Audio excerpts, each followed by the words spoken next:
అలాగే స్వామి. నిన్నిరికిస్తా ఆగవే. అమ్మమ్మ, నీ ఫోన్ ఎక్కడ పడితే అక్కడ పెట్టద్దని ఎన్నిసార్లు చెప్పాను? ఇప్పుడు ఏమైందమ్మా రాధా?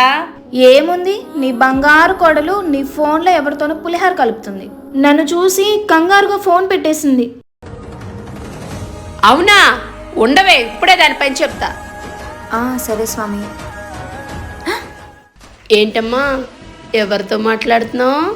అంత భయపడిపోతున్నావు? నేనెవరితో మాట్లాడతాను అత్తయ్య? మీ అబ్బాయి స్వామితోనే.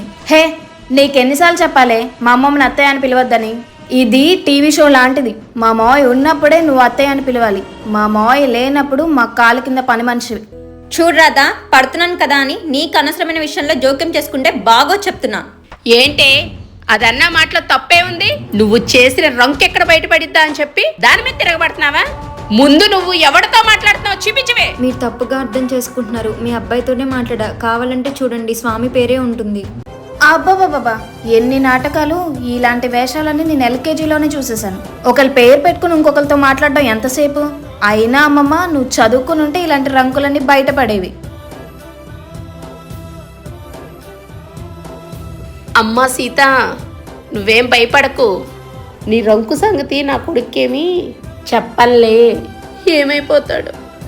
కానీ ఈ రోజు నుంచి నేనంటే ఏంటో చూపిస్తా.